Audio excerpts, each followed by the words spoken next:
Hello and welcome back to Freedom Tech Friday, a weekly live and interactive show hosted on the Ungovernable Misfits, X, Noster, YouTube, Rumble, and Twitch feeds.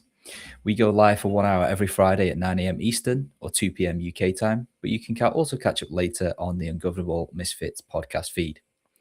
On Freedom Tech Friday, we like to cover the latest news and trends for anything relating to freedom technologies.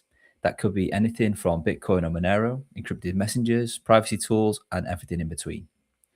Essentially, if there's a news item, tool, or topic that can help you take back some control in today's digital panopticon, then we want to talk about it.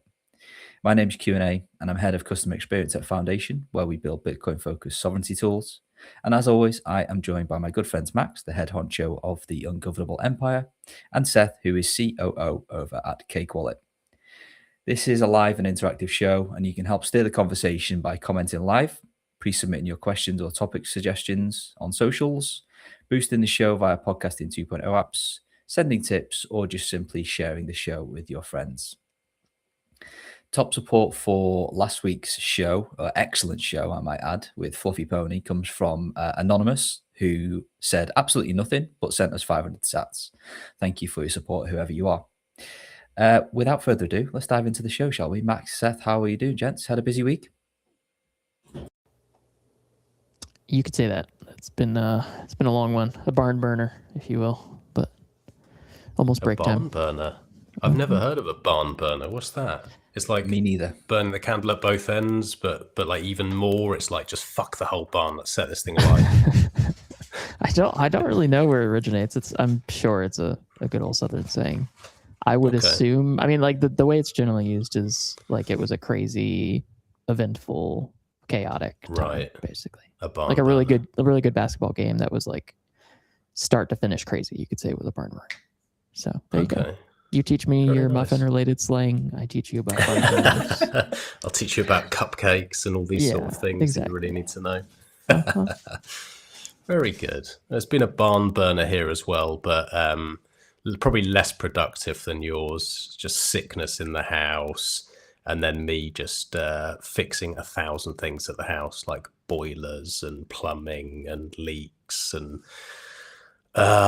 one shower. When we flush a toilet in one room, shit comes up from the shower in another, and just general nice jobs like that for me this week. That sounds pretty grim, if I'm going to be honest. Mm-hmm. Oh yeah, it keeps you humble. Myself. You're dominating the podcasting space, but then right after you hop off a live podcast of world domination, you get to go unplug a toilet. Like, it's good for you. Nothing humbles you more than smelling your own shit, quite literally. It's exactly what I was about to say. Or your family's shit. Yes. Wow. Okay. Anyway, indeed. enough of shit. Just wanted to say as well, last week was awesome. And I'm still sort of high from that. So anyone who missed that one, you have to go and have a listen to that. Fluffy was an incredible guest. I really enjoyed doing the live Monero Monthly as well. And I've been really happy with how these live shows have been going, and the participation we had and everything was awesome. So excited for today. Yeah, agreed. There's a lot of history-based stuff that was completely new to me, so I also found it completely fascinating. And you're going right into the depths when even Seth learned something about Monero's history, right? Yeah. Truly, those are brand new stories. I know all the people that were involved in them, and none of them had ever mentioned those stories. So it was absolutely awesome. One of my favorite podcast episodes I've ever done, much less of this show. Yeah. It was a blast. Nice. Well, before I introduce today's topic, or topics, should I say, I'd just like to issue a public apology for those of you on Central Time that are joining the call late and having to catch up on the podcast feed. Whoever it is behind the Ungovernable account, I won't name any names, Max, but they mentioned that we would be live at 9 a.m. Central Time, which I believe is maybe in like 1 or 2 hours from now. So if you missed the show because of that individual, please file all of your complaints to max@ungovernablemisfits.com. Yeah, and I will deal with the individual who has done that. We do have an inclusivity policy at Ungovernable Misfits. It does mean that, unfortunately, we do have to hire the odd Canadian. And again, I'm not mentioning any names, but yeah. point your problems and complaints towards anyone Canadian who might be involved with Ungovernable Misfits. You sound more American by the day, blaming Canadians for all of your problems. Like, you're blending right in. Yeah, thanks, mate. All right. Well, it's a brand new year, and we thought, what better way to not necessarily kick things off, because we this isn't the first show of 2026, but I wanted to have a discussion about our Freedom Tech plans for this year, and also to hear about the Freedom Tech plans of all of the Ungovernables. So things like, what are we upgrading? What products or software are we ditching? What new skill do we want to learn? It's going to be very wide ranging. I've looked at the notes, and we've got all things from local storage to training dogs. So this is going to be a bit all over the place, listeners. So stick with us, but I do want it to be interactive as well. Some of you have posted your plans up front, and I'm going to bring some of those on the screen later in the show so that we can riff on them as well. But to kick off the show, I'm just curious, like, what are your Freedom Tech goals for 2026, basically? I am going to point at you first, Max. Give us one of your Freedom Tech related goals or plans for 2026. Just one? Just one for now. We've got an hour. Okay. As you've already mentioned it, dog training is one. We're getting a new head of security. I wondered about that one in the show notes. I had no idea what you were talking about. Set the scene, Max. Set the scene. So, since moving, anyone who listens to the show a lot will know I lost my dog not too long ago.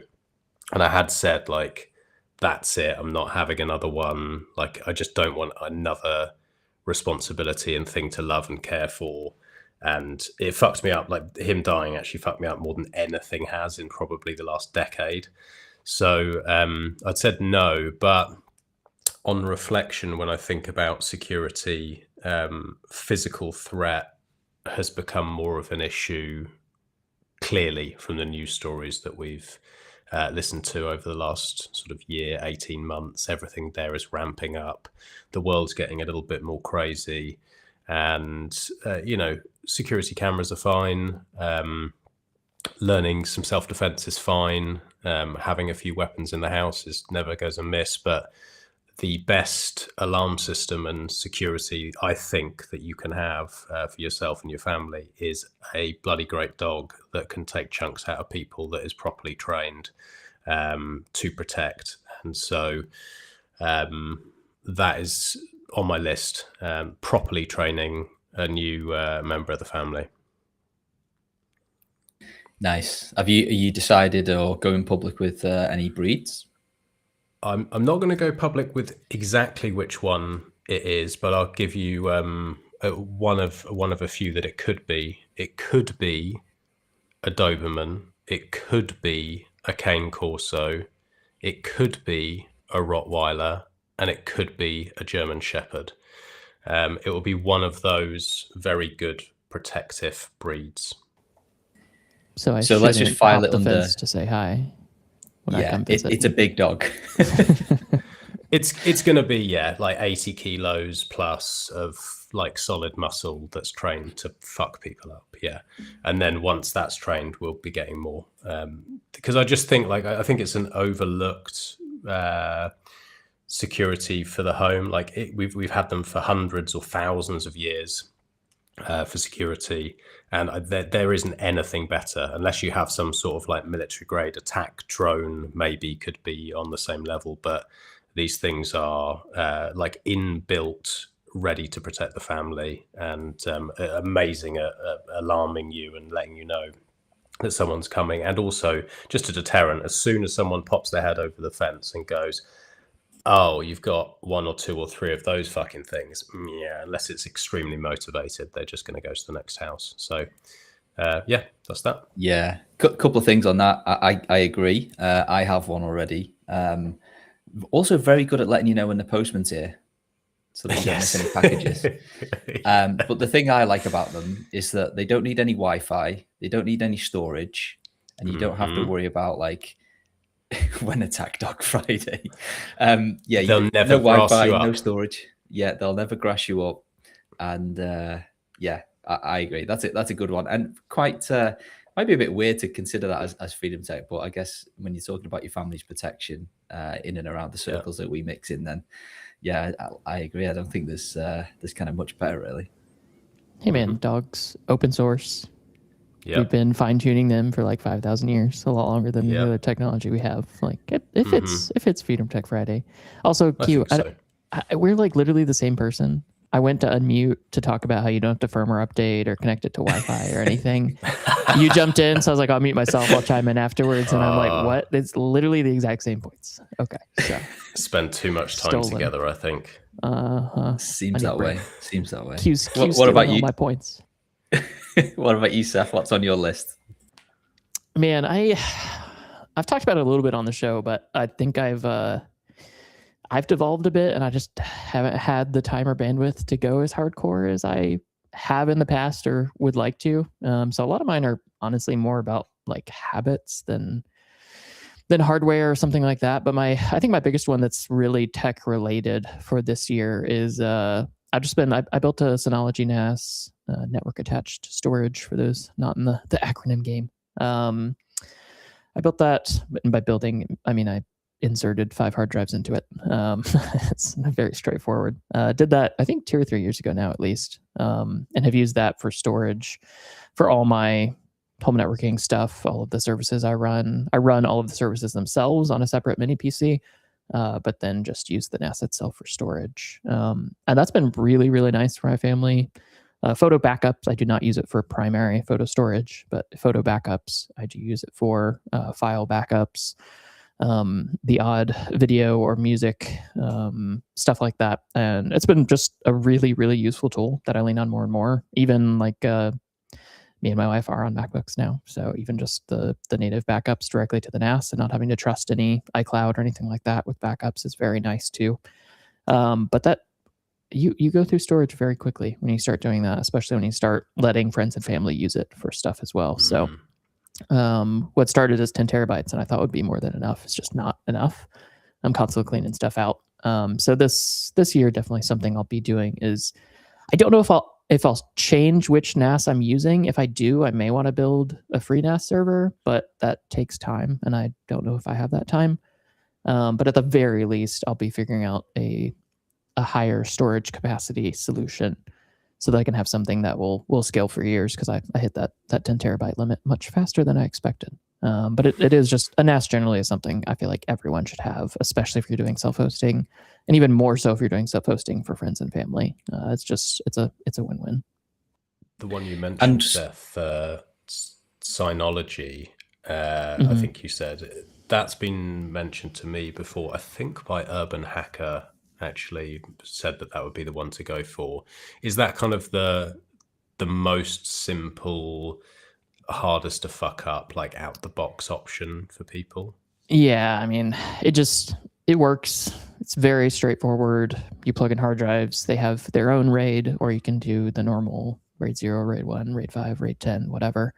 But their own in-house RAID is a really good compromise between capacity, speed, and redundancy. Software is good. It's not like incredible, but it works well. It's easy to forward through reverse proxy like Traffic or something like that. Not open source, not Freedom Tech, probably in the traditional form of the word. Something like a FreeNAS or TrueNAS would be better in that sense, but those also are just not going to be as plug and play. And for something as simple as a NAS, where I'm not relying on it to do complex things, I just literally want a box that serves hard drive space. Like, that's all I want out of it. It works really well for that. So I do enjoy it. I definitely want to play around with something that is free and open source and that gives me the same capabilities. So that would be probably a stretch goal for this year, is to switch to something else from the Synology and maybe just keep the Synology around for other storage uses that I don't care as much about. What sort of stuff are you using this for? Obviously, you've mentioned photos, videos, and things like that. Is it also for, like, basically all of your digital content? Is it all encompassing, or is there things that you won't include, and if so, why? No, I mean, I'll put pretty much everything on there. I mean, I lean on it less than I used to now that like Proton Drive is pretty solid. Now that I'm doing like Notes Nook instead of other note solutions and I've self-hosted, like I don't use it for everything, but not because I wouldn't want something on there. I think the only thing like we talked about before on the show is I wouldn't want it to be the sole home for like all of my extended family's photos. Like I don't want that liability. I don't want to screw up something and lose it, or to alternatively have to deal with the backup somewhere else. So I basically use it as my backup for the good end-to-end encrypted drive solutions that I use, like Proton Drive, so that I'm not reliant on Proton, but I will still use Proton. So yeah, I mean, I'll use it for pretty much everything. It's great for media storage and serving as well. I use Plex, but Jellyfin is very similar. I have used Jellyfin for a very long time, and it is open source and Plex is not, but I got like lifetime grandfathered into the Plex's subscription like 15 years ago. So it's essentially free for me to use, and it just works better. Again, when friends and family are using it versus something like Jellyfin, which I just always ran into little problems with like media detection and stuff. But yeah. Interesting. Okay. Yeah, it's not something I've ever delved into. I'm probably, if I'm being honest, a little bit too reliant on things like Proton Drive. Kind of got all my eggs in one basket there, and having some kind of local redundancy might be a good idea. But yeah, agreed. Something I would like to explore. For me, my first one would be actually reducing my screen time, and I know we've kind of done a whole show dedicated to this around notification management and minimizing the amount of time that I'm spending on devices, because the nature of my job is I'm almost always looking at some form of screen. Thankfully, most of the time that's the widescreen in my office, and it's not straining my eyes as much. But I just looked at my and I promise I have literally just checked this. My phone screen time, my daily average on my phone, allegedly this week, and I'm struggling to believe this. It says 9 hours a day. I believe that. Which seems like a ridiculous amount considering how many hours I work, and then how many hours I've got in my free time as well, and sleep on top of that. It seems like I would struggle to achieve that, but I'm guessing my phone's not lying to me. So I'd already had reduced. I believe that. I'd already had reduced my screen time on my list to talk about on the show before I'd actually checked that shocking number. So yeah, one of the things I'm going to be doing is being even more strict around what apps can annoy me, and when and how they annoy me. You can kind of cut down on what type of notifications you get. You can just cut notifications off completely. You can set timers on apps, which I've started to do as well, where basically I can use a specific app for like 30 minutes a day, and then the phone will be like, yep, your time's up. Obviously you can bypass that if you want to, but I guess there's got to be some level of personal responsibility that comes into this as well. So for me, I'm going to start leveraging more of the tools on my phone and probably on my laptop as well to kind of cut down even further and minimize the amount of distractions, the amount of screen time, so that I can focus on just being a bit more present in and around family time and personal time. Because maybe we can tie this in, Seth, to something that you've got as well, which is similar to mine, is about committing to more regular breaks throughout the day. I don't know whether that stems from a similar place of mine, of kind of having just spending way too much time working or looking at screens. But yeah, something I want to do as well is just kind of mini digital detoxes throughout the day. And maybe digital detox is too strong of a term to just go out for 30 minutes without your phone, but like it's a start, right? Yeah, I think, I definitely have a lot of the same focuses for this year. And like the screen time thing, the one thing I'll say that really bugs me about the iOS screen time is you can't like exclude an app from the tracking. So like we have like baby cameras that are local only, so no weirdo can get access to them. But I need to be able to watch those throughout the day, like kids nap, stuff like that. And so like oftentimes I'll have 2 or 3 or 4 hours of screen on time that's just watching baby cameras. Like I wish that didn't count, because it makes it hard to read the rest of my my info for the week. That is my one kind of quick soapbox complaint about the screen time stuff in iOS. yeah, I mean, on like the breaks topic, I think all three of us we're productivity maximalists. Like we're always trying to get stuff done in limited time. And I think something that easily falls to the wayside for me is like actual solitude, like not I'm listening to music or a podcast or something like that, but just like actually not doing anything that forces my brain to work and give myself time to just like think and be creative and come up with ideas and yeah, just really kind of slow down. So something that I did a really good exercise at an HRF event last year, Human Rights Foundation event. And part of the outcome of that was that it would be really useful for me to take like two breaks for like 15-20 minute walks. In my neighborhood, I have really good walking places, so I can do that quite easily. And like my commitment specifically was I'm not going to listen to music or podcasts or anything like that while I do it. Not bring my phone, just roll and have some peace and quiet and solitude, which I think is something that people often forget about, and is often where the best ideas come from. Where there's so much of us that needs that time. So that's a big focus for me, is slowing down and doing those two breaks a day. I will say I've done that exactly 0 times since the start of the year, so I'm not exactly off to a good start, but it's a goal. #goals. You know what? I actually struggle doing nothing. We've kind of like trained ourselves to be busy or interacting with some form of device like all the time, be it the TV, the phone, the laptop, the iPad, listening to a podcast or doing something. Mm-hmm. Like if I ever find myself in a position where I either have literally nothing to do, or I'm trying to do nothing, I really struggle with it. Can I give you a tip that you might like? Go on.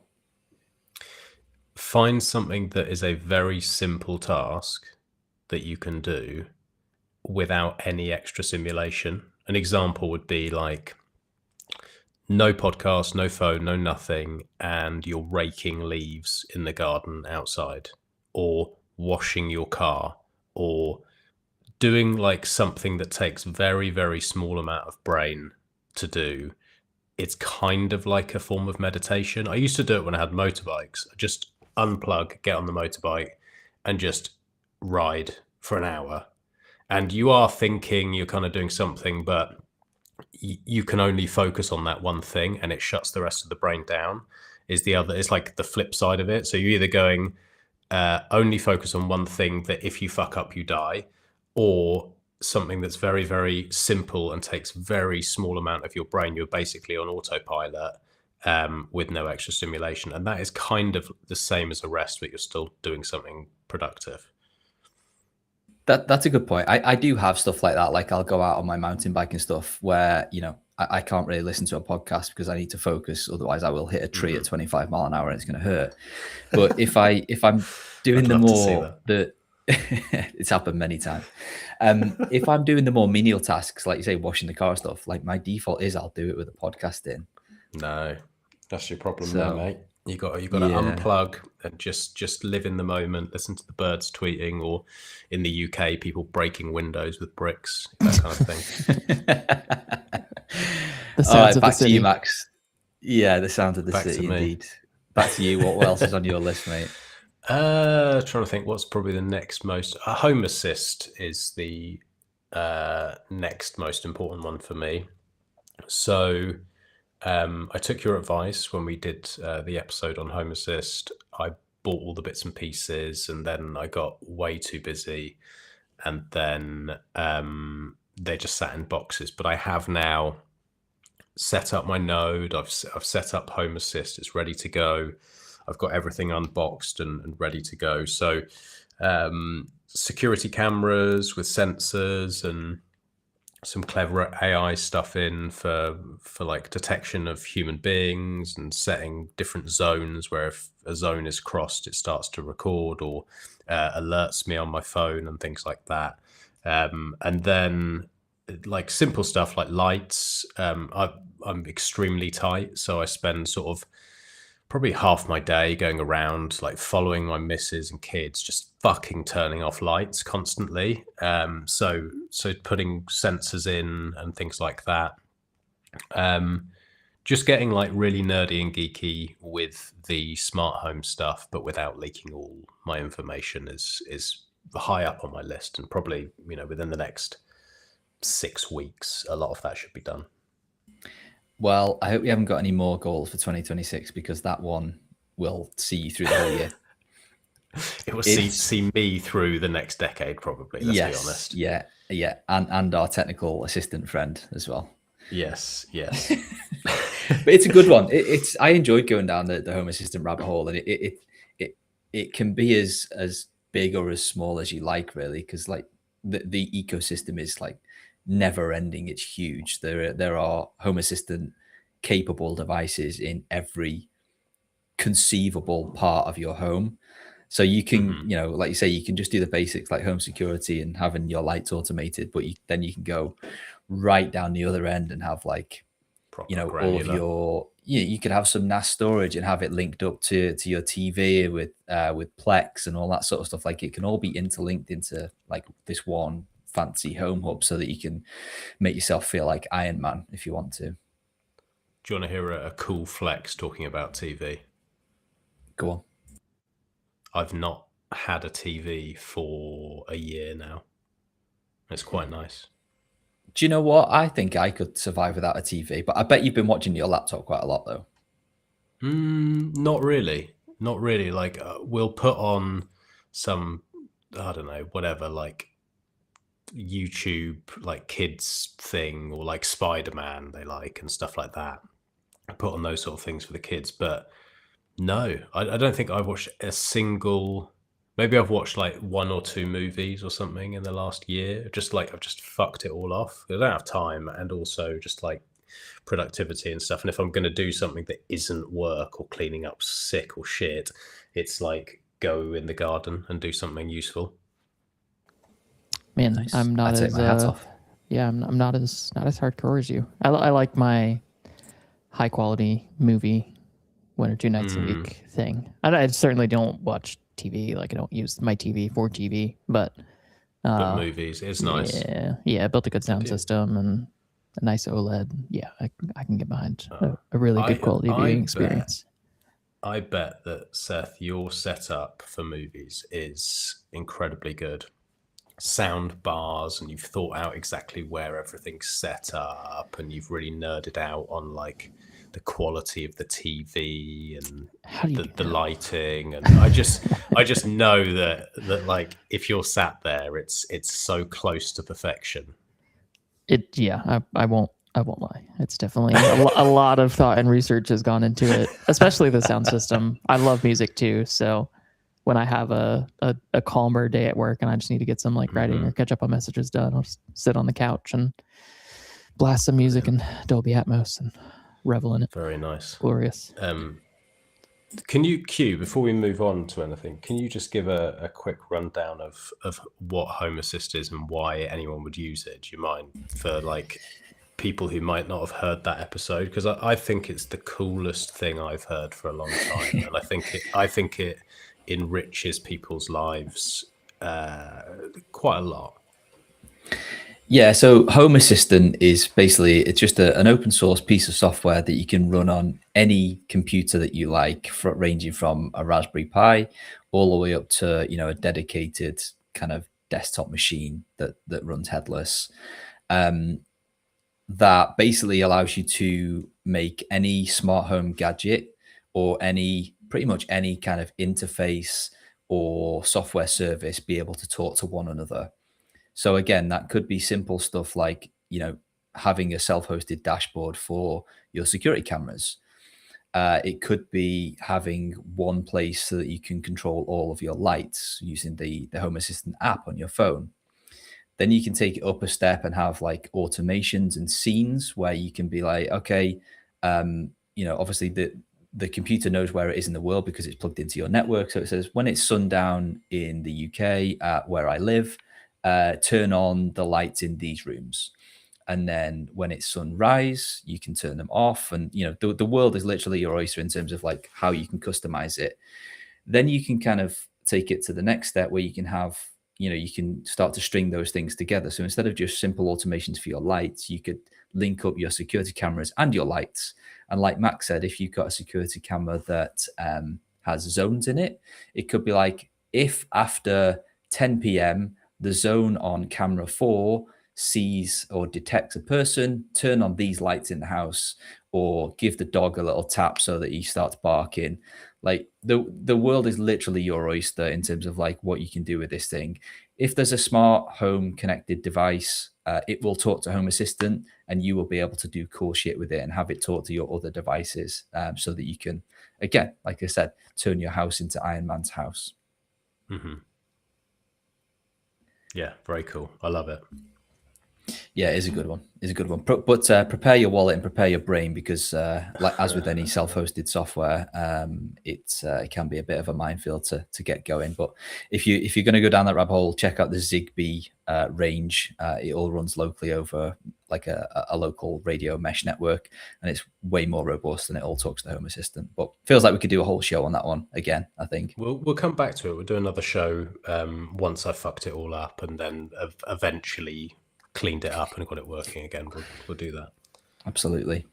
Okay. For me, going back to more towards the technology side, I want to start leveraging AI a little bit more. I think I'm of the opinion that this is going to become much less of a choice and more of a necessity, particularly in the kind of industries that we all work in and around.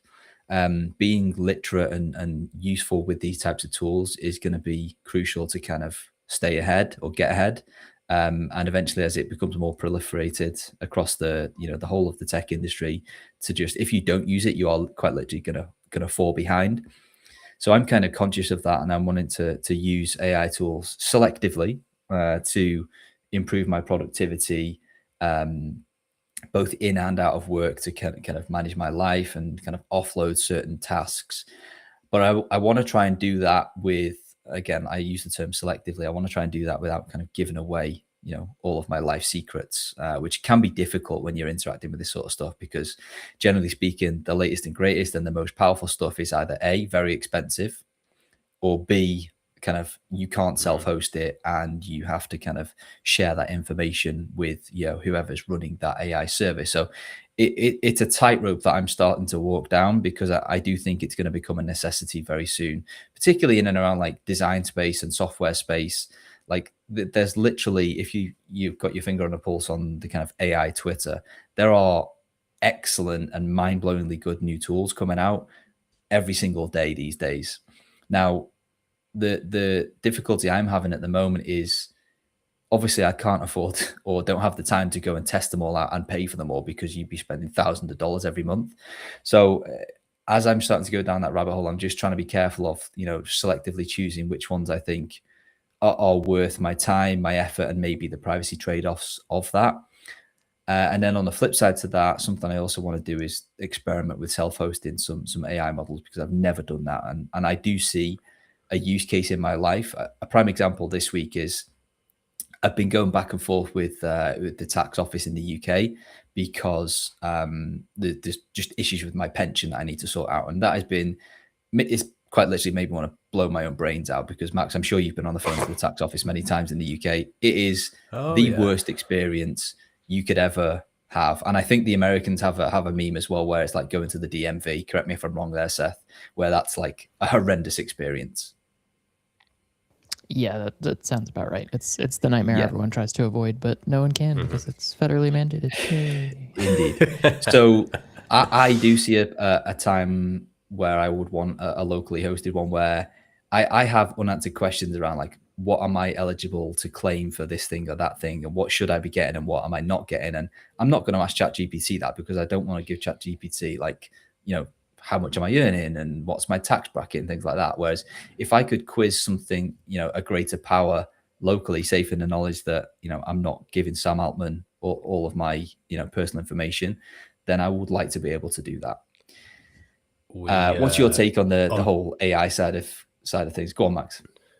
I was just going to jump in there and say, we had Marks on for our Freedom Tech Friday, whatever it was, a about a month ago. I had him on for a confab, which is going to go live, I think, on maybe Monday. It's ready to go now. We actually go into a lot of these topics, and he has some good suggestions on locally run and hosted options. Some that you could run on like an Umbrel, or some that you could run on a separate PC. He had some suggestions around that. And then obviously more deeply going into Maple AI, and then new options, which is like a similar account-based system to what you'd have on Mulvad. So you don't have to give any of your personal information, which is actually a really, really nice way of setting it up, I think. So there are options out there. And if I think exactly the same way as you, mate, like you have to have this stuff at this point. It's not good for everything, but you actually do have to have it, especially for like fiat world bullshit.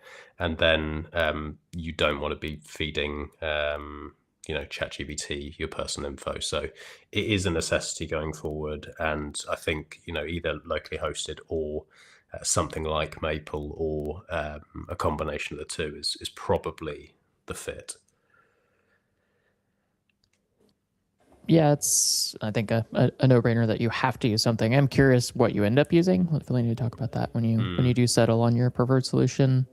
Obviously, I've talked a lot about how I use Kagi quite regularly, and I specifically for my needs with deep research, which is the majority of what I'm using AI for. It's really, really useful, and has good privacy assurances, but it is just the VPN model of you're trusting that they're not logging. Which I obviously trust Kagi, but that's a trust thing. That's one thing that I really do like about Maple. It hasn't been as functional for me in my testing, but I haven't tried it in about 6 months, so I know that it's been improving steadily. But I'm very curious where you land and what you end up using it for. I think we definitely need to revisit that later. Yeah, I know Maple's recently added web search, which was a major limitation of both Maple and all of these local models that you can have. Is that obviously if you're running it local, it's kind of like a snapshot in time where it knows about all of the information up to the point that the model was created effectively. And if you need up-to-date information, then you simply can't have that. Whereas Maple might also strike that balance where there's no personal information there. It has the web search where it needs to. So yeah, that's a good call out actually, Max. I think I might need to revisit that one. Before I'm going to bring up some listener ones, and we're just going to riff on the topics. And there's a couple of questions as well. Do you guys have any other goals or things, big plans for Freedom Tech wise for this year that you want to bring up before we move on? Honestly, the only other big one that I want to do this year, and this may be ironic coming from someone who oversees CakePay, which is a debit and gift card service, is finding a good reloadable debit card that both my wife and I would be able to use as our only payment card is a goal. I've got you there, mate. I'll DM you. Yeah, definitely let me know what you're using. I have gotten lots of recommendations, and none of them have been great so far. But there's a few that I've been wanting to try out. I definitely will need to hear what you're up to, Max, because I want one that isn't clunky or painful for the wife to use or something, but lets me get some privacy back. Because that's the one financial piece where there's obviously just places I can't pay with crypto. I can't pay with Monero or Lightning or whatever. And I want to be able to do that more and more directly from crypto. So yeah. Like that's the perfect like scaling out and use for having this stuff. Like what's the point in having it if you can only sell it and like go to exchanges or like whatever? You got to actually pay for fucking stuff in life. So it's like a game changer. So I'll message you about that. That's a good one. Okay, nice. Yeah, I'm definitely curious to hear. The only other two I have is running a new Monero node. My old one died when it actually died because the software died, and then that node blew up. Literally, battery swelled and blew up. And then, so I'm not sure yet. We talked about that a little bit, how to do it. But every time I message or put something on Twitter, I get like techie nerds like you two saying stuff like, "Oh, just spin up a VM and then Docker it and do this." And I'm like, fuck it. I don't speak this language. I just would like tell me a thing where I can just do it and it works. So that's on my list to set up. And then probably a bigger one than anything really is like key management and inheritance planning. I keep coming back to everything I've done over the last decade is too complicated. In most aspects of my life, everything's too complicated, and I'm trying to simplify things down, especially after having kids. Like the way you think about these things is completely different. Before I was like, oh, you know, you die, it doesn't really matter. Like you're dead, you don't have to fucking worry about it. And it's like now being dead is the least of your problems. It's like, do your kids eat? So that's something I'm kind of rethinking, looking at different options, how to do it. Like, do you do things where there's time locks? Do you know, whatever, there's loads of different options. So that's something I'm not necessarily going to act on straight away and move slowly, but to at least start looking into and trying to find a good workable system. And I think probably most people listening to this are in a similar situation where maybe there could be some improvement. And most of the listeners who are listening are also probably in the same sort of age bracket and stress bracket where like people have heart attacks, people get sick and die, and it's like, it's not impossible. So it's not something you can just keep pushing back and not thinking about. That's a good call out, actually, because the last one I had on my list was very similar to that, around inheritance. And not necessarily, I'm not tied to the idea of doing it this year because I'm not sure the tools are going to be quite ready yet. But basically, I want BitKey style recovery and redundancy and simplicity without all of the trade-offs that come with it. And it feels like where the direction that tools like Liana are heading with Miniscript and like you suggested there, time locks and things like that, that will be, I think, as long as that continues on its current trajectory and the tools continue to improve, that will be the next time I do a big upheaval of my personal security stash, is to move to something like that. Again, it's too early right now, but I just, you know, as time goes on, generally speaking, the stakes tend to get larger. Fingers crossed. Yeah. And I get older, and you get closer to, you know, needing Death. to think about it. Yes, you need to think about inheritance, and you have kids, and you're like, well, fuck, what happens? Like, I am way more open now to thinking that I need that additional redundancy, or my family needs that additional redundancy, without all of the additional trade-offs that you get with, you know, something like a BitKey, or with something like a traditional multi-sig where, you know, there's no decaying aspect to it or anything like that. So feels like we're heading in that direction. I've been cautiously optimistic about it for probably a number of years now. And as we all know, once you've been around for long enough, you know that everything's always at least 5 years away. So I'm keeping my eye on that one. I think Nunchuck are doing a wonderful job of it as well. I want to give them a good call out. They've got some good Miniscript stuff in there now. Clearly the hardware devices need to catch up as well, and it needs to be available everywhere. But we're getting there, and I think that's going to be the next big move or big change I make on the Bitcoin side, I think. Yeah, it's important. I'm going to have Kevin Loak on the show soon to talk about Liana, because that, and like you say, Nunchuck as well, do seem like they're making this sort of stuff a little bit more accessible, and I want to dig a bit deeper and ask the retarded questions that people need to know. So yeah, hopefully he'll be on soon to answer those sort of things. That's twice I've teed you up this call now, Marks and Kevin. So it's almost like we planned it. We actually didn't though, which is amazing. No, I know. I think we're in sync. Just so we've done this a while. We're so in sync.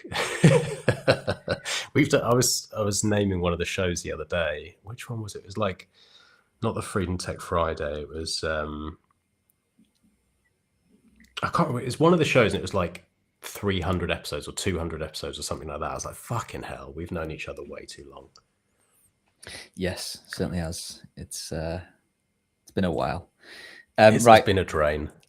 I'm just gonna, yeah, you could say that.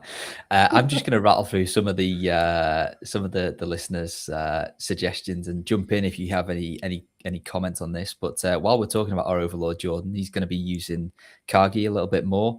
He wants to use physical notebooks a bit more effectively. I'm interested to learn more there as to why you would want to do that, because that seems like a terrible idea to me personally. Like a pen, like handwriting, like with his hands. Yeah, like, do you remember those?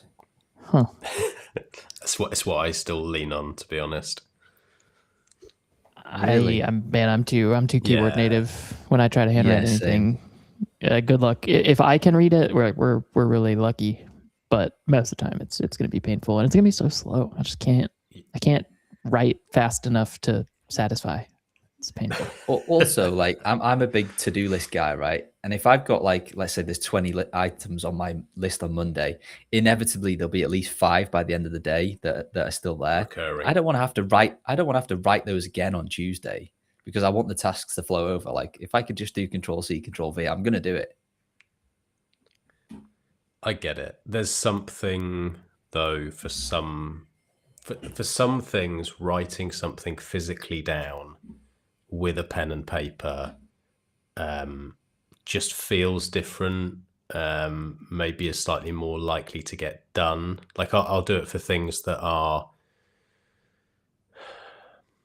some to-do lists and things like that. Like, I'll lean and look at that more than I would on a screen where I've got 10,000 other things popping up and distractions and stuff.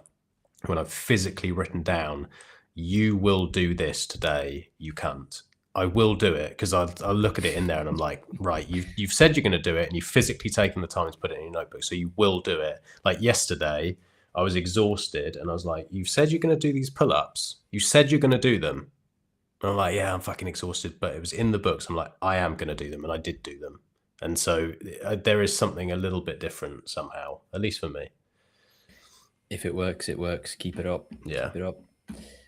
What else have we got? Delta Mike said he's going to be exploring privacy phones. I think we can all default to Graphene OS there, but jog my memory. What was the name of that one that Ricardo talked about? Because I made a mental note, didn't put it on my to-do list, which is why I've forgotten about it, to explore that. Can you remember the name, either of you? If not, I'll have to go back and check the tapes. Wasn't he talking about Purism? Or was it he was talking about Pure. There was a phone one as well. I'll have to go back and check the tapes. I'd never heard of it. I'd never heard of the device that he was talking about before. Yeah, I can't remember what he said. Yeah, so I'm going to go and check those out as well. What else have we got? Smoke said he's going to employ the 80-20 rule across their entire tech stack with regards to Freedom Tech. One laptop that can also boot Tails OS, one phone, one key signer, less is more. Yeah, I think that's a good summary of what we've been talking about today, is kind of just minimizing your pain because the more stuff you have, like, especially as you get older and you've got more important things to do, like also worry about, like, kids, etc. Having 2 laptops and worrying about the latest Linux drivers and things like that is just way down on your list. So yeah, I feel you there, Smoke. Yeah. Tam Tam Bam on Noster said they're going to order some mesh core gizmos to explore uncrushable comms. The dream is to use it for BTC. I have no idea what that is. I'm guessing it's some form of mesh networking stuff. It's got to be. There's a few different ones out there that people have been using. I assume that's what it's for. Eldorado said this is just in January. They're going to catch up on all of the Ghost manuals, complete the Linux course on Hack the Box Academy. I've never heard of Hack the Box Academy, but no, I've not either. Yeah. Oh, and he's going to mine some Monero as well. Nice. This is a great name, by the way. San Joaquin Victory Gardens. I'm gonna presume that's a place, maybe. I think they're sentient, apparently. Yeah, they said they're going to onboard family members. That's a good one. It can be a tricky one depending on who your family members are. I think I've got as far as getting my wife on Signal, and that's about it. I don't know whether you guys have had any success recently. I have gone on record before. I'm not good at this for crypto stuff, for Bitcoin, etc. I have not had success. But for simple things, especially like advanced data protection on iOS, for getting them on Signal instead of text messages. That sort of thing has gone well. But a lot of the things that require a little bit more life change, like even switching to Proton Mail from a Gmail or something, just because people get so used to their email and don't want to create new accounts or change the email address on accounts. It can be tricky to do those, but I'm happy even with just getting people on Signal and having all my family chats and everything there. It's a slow job, but slowly but surely. That's an important one. It's like getting them off sending pictures of the kids and stuff on unsafe apps, I think is like one of the biggest things you can do. And Signal does make that easy. It's something we've managed to do, but they do still like slip up occasionally. They're like, oh, like send a photo on fucking WhatsApp. And I'm like, do you not listen to the last 300,000 times that I've told you not to ever send pictures of my kids on any other app? And it's like, oh yeah, sorry, and then it gets deleted. So people still, you have to every time you sit at the dinner table, just drill them with this kind of stuff. You do indeed. I didn't mention at the top of the show, but I have a very hard stop at the top of the hour, so I'm going to start winding us up, or down, should I say. Gwydion on Noster pre-submitted a question and specified it was for you, Seth, for obvious reasons. He said, and this is summarized, by the way, Gwydion, I had to cut it down to fit in the question box on screen, so it's summarized, but I think I've got the gist of it. I think receiving no KYC sats to Cake's upcoming LN wallet to then exchange to Monero with Trocador will be a big improvement when compared to on-chain Bitcoin swapping to Monero. What do you think? Yeah, I mean, I think generally that's true. I think something like RoboSats and swapping directly into Monero that would be, as far as I can think, by far the most private way to acquire Monero.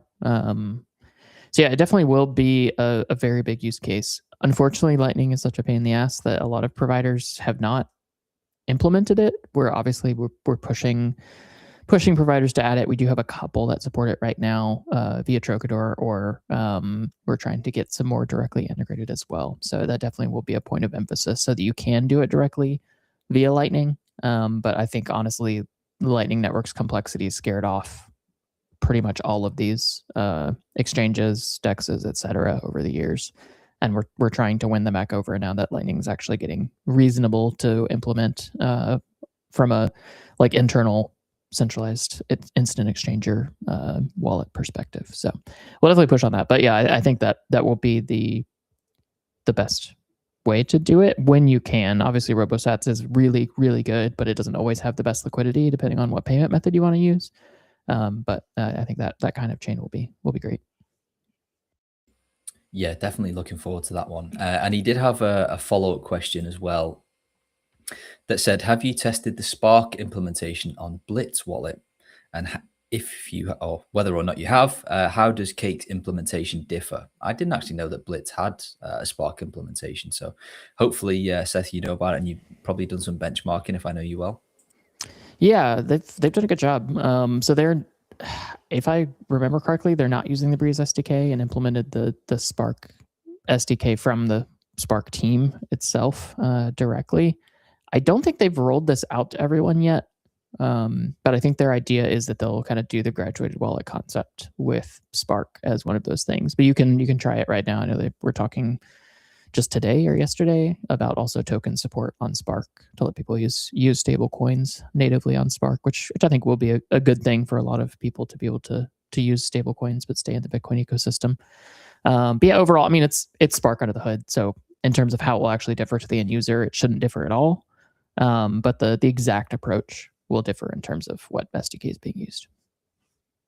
So the main difference, correct me if I'm wrong, would be that essentially you're using the Breeze SDK. So Breeze is kind of running the I forget the terminology you use now for the like the Spark service provider or something like that. Whereas the Blitz one would be using Spark themselves. Is that right?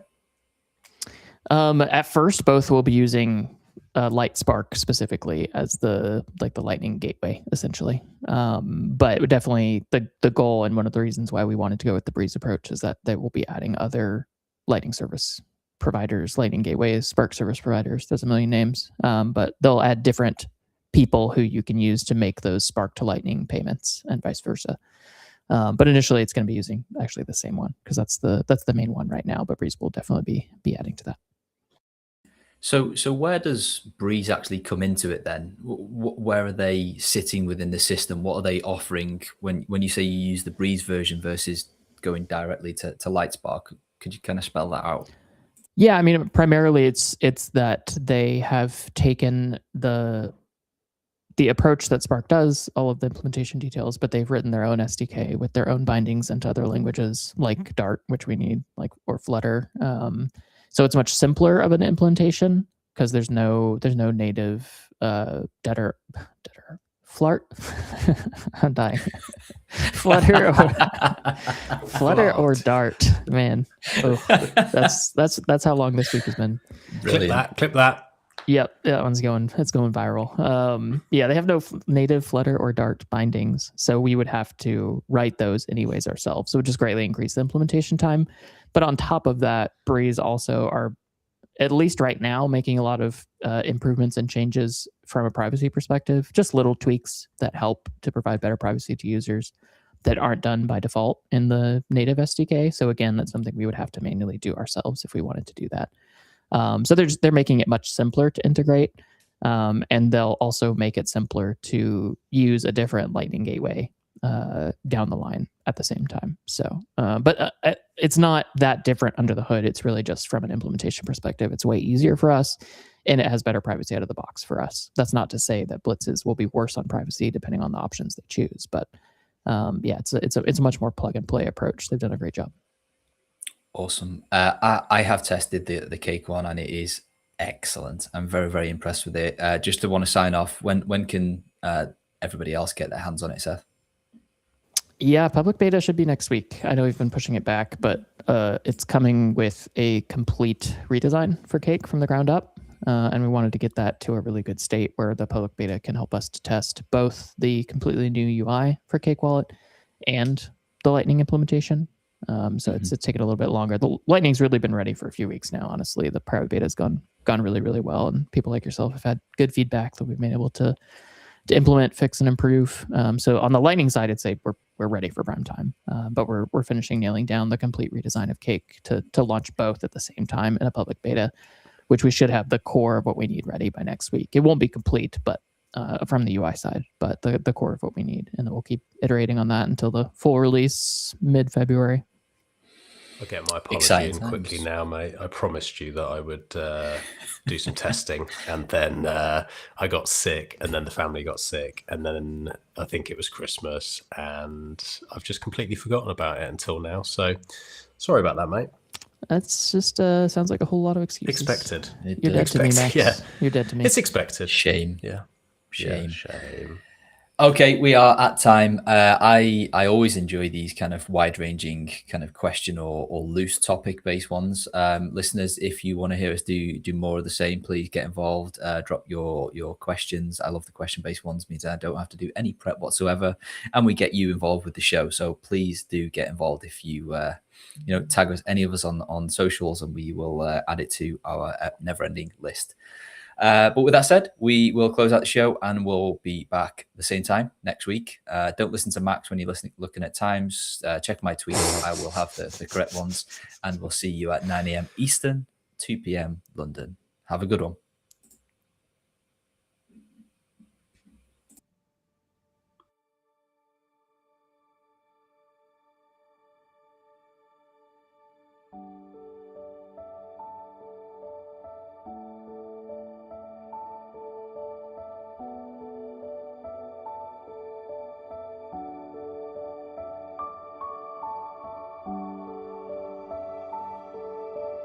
Thank you for listening to Freedom Tech Friday. To everyone who boosted, asked questions, and participated in the show, we appreciate you all. Make sure to join us next week on Friday at 9 a.m. EST and 2 p.m. London. Thanks to Seth, Max, and Q for keeping it ungovernable. And thank you to Cake Wallet, Foundation, and my NIM box for keeping the ungovernable misfits going. Make sure to check out ungovernablemisfits.com to see Mr. Crown's incredible skills and artwork. Listen to the other shows in the feed to hear Kareem's world-class editing skills. Thanks to Expatriotic for keeping us up to date with Boost's XMR chats and sending in topics. John, great name and great guy, never change and never stop keeping us up to date with mining news or continuing to grow the mesh to Dell. Finally, a big thanks to the unsung hero, our Canadian overlord, Jordan, for trying to keep the ungovernable in check and for the endless work he puts in behind the scenes. We love you all. Stay ungovernable.